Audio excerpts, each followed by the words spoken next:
Topic है हम लोगों का युग्मक जनन। तो जो जनक होते हैं इनमें नर जननांग होता है वृषण और मादा जननांग होता है अंडाशय। ये दोनों जब युग्मकों का निर्माण करते हैं तो ये कहला जाता है आपका युग्मक जनन। यह प्रक्रिया अर्धसूत्री विभाजन से शुरू होती है। ठीक है, जनकों का मतलब होता है नर और मादा को दोनों को एक साथ जनक बोला जाता है। कितनी बात आई समझ में?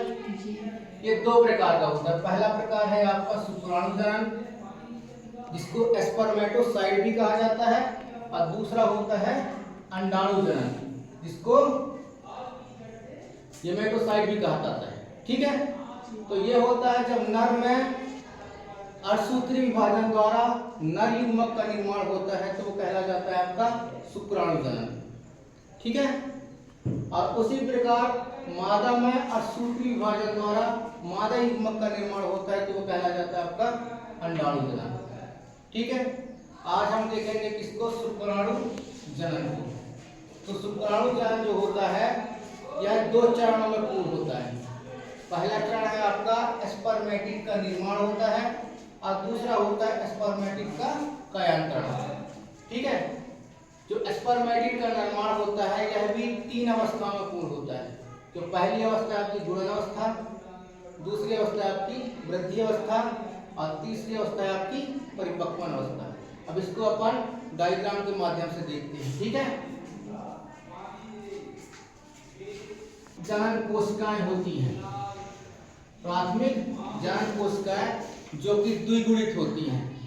ठीक है, ये अपन 2n लिख लेते हैं, इसका मतलब होता है द्विगुणित। ये क्या है? प्राइमरी जर्म सेल, मतलब प्राथमिक जनन कोशिकाएं, प्राइमरी जर्म सेल। ठीक है, ये प्राइमरी जर्म सेल जो होता है उसमें बार बार समसूत्री विभाजन होता है। ठीक है, क्या होगा? बार बार समसूत्री विभाजन।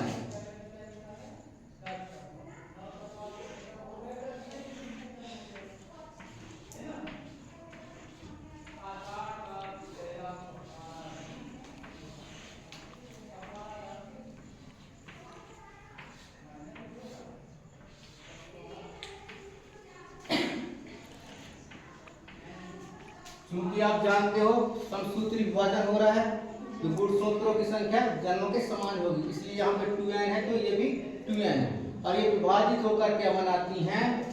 स्पर्मेटोगोनिया। क्या बनाती हैं? स्पर्मेटोगोनिया।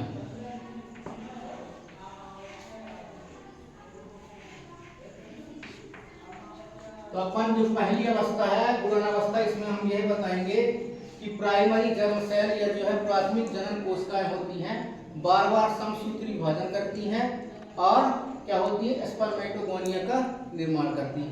आपकी यहाँ तक की अवस्था क्या कहलाएगी? आपकी गुणन अवस्था। ठीक है, गुणन अवस्था पहली अवस्था आपकी कंप्लीट हो गई। अब जाते हैं दूसरी अवस्था में। तो दूसरी अवस्था का नाम वृद्धि अवस्था है। तो इस अवस्था में जो स्पर्मेटोगोनिया है वो खा पीकर मोटा हो जाता है, मतलब खाद्य पदार्थ को ग्रहण करता है और आकार में वृद्धि कर लेता है। किसी एक को अपन पकड़ लें, ये आकार में क्या कर रहा है? वृद्धि कर रहा है। ठीक है, ये 2n। ठीक है, कर लिया। इसको कहते हैं प्राइमरी स्पर्मेटोसाइट्स। जो बन रहा है खा पी के मोटा हो गया है, आकार में बढ़ गया है, उसको अपन कहेंगे प्राइमरी स्पर्मेटोसाइट।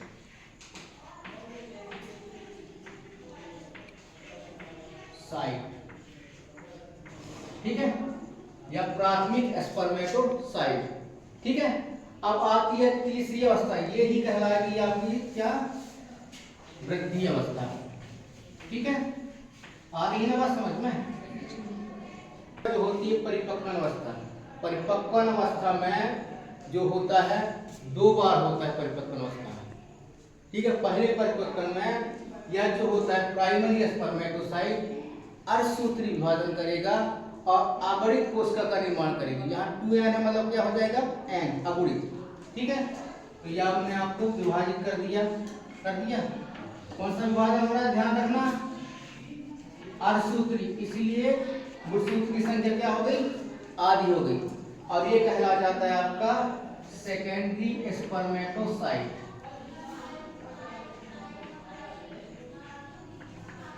स्पर्मेटोसाइट पहला नहीं, सेकेंडरी स्पर्मेटोसाइट। ये पहली परिपक्व अवस्था का है। दूसरी परिपक्व अवस्था में ये फिर कायांतरित होगी, फिर परिपक्व अवस्था दूसरी जो चालू होगी, इसमें फिर विभाजन होगा और ये क्या कर लेगी, स्पर्मेटिड का निर्माण, जो कि गोलाकार व अचल होता है।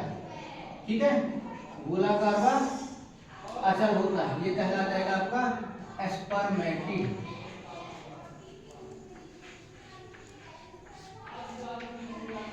ठीक है, तो तीन अवस्थाएं हो गई कौन आपकी। जो पहला चरण था उसका स्पर्मेटिड का निर्माण होगा, स्पर्मेटिड का निर्माण। अब स्पर्मेटिड निर्माण होने के पश्चात जो स्पर्मेटिड होता है उसमें कुछ कायांतर होता है। इसके अंतर्गत जो केंद्र होगा वो कुछ किनारे हो जाता है और सेंट्रियोल जो होता है, जो सेंट्रोसोम से बना होता है, दो भागों में विभक्त हो जाता है। एक केंद्र के किनारे चला जाता है, एक परिधि किनारे चला जाता है और आगे चल के पूंछ या अक्षी तंतु का निर्माण करता है। ठीक है, इसलिए इसका काम ये बना जो बनता है और